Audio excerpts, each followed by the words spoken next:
ગાંધીભૂમિ પોરબંદરના સાંસ્કૃતિક performing art ગ્રુપનાએ અમદાવાદના સૌથી મોટા તહેવાર કાંકરિયા કાર્નિવેલ 2024માં પરફોર્મન્સ કર્યું હતું, જેમાં 250 કલાકારોએ એકસાથે કોરિયોગ્રાફી કરી મુખ્યમંત્રી ભૂપેન્દ્રભાઈ પટેલ અને ત્યાં પધારેલા મહેમાનોને મંત્રમુગ્ધ કર્યા હતા.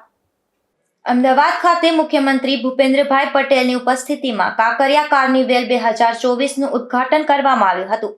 વિકસિત ગુજરાત વિકસિત ભારતની થીમ પર અમદાવાદ મ્યુનિસિપલ કોર્પોરેશન દ્વારા આયોજિત કલરફુલ કાર્નિવેલ દીવા ઇવેન્ટના ડાયરેક્ટર અને લેખક દિવ્યા ઠક્કર, સંકલન ઉજ્જવળ ઠક્કર દ્વારા આ મલ્ટીમીડિયા શો કરવામાં આવ્યો હતો.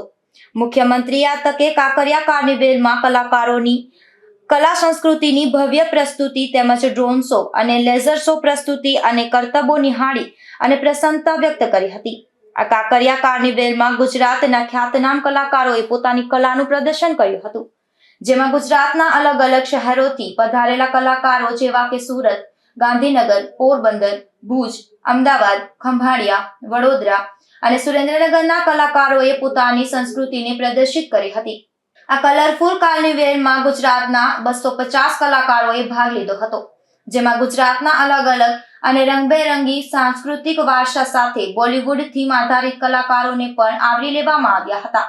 અમદાવાદના સૌથી મોટા કાર્નિવેલમાં પોરબંદરના કોરિયોગ્રાફર હરેશ મઠવી તેમજ આસિસ્ટન્ટ કોરિયોગ્રાફર પૂનમ પોસ્તરિયાએ મલ્ટીમીડિયા શોની જહેમત ઉઠાવી અને અમદાવાદીઓને રંગબેરંગી કાર્યક્રમમાં ઉત્તરાયણથી દિવાળી સુધી તહેવારોની ઝલક બતાવી હતી.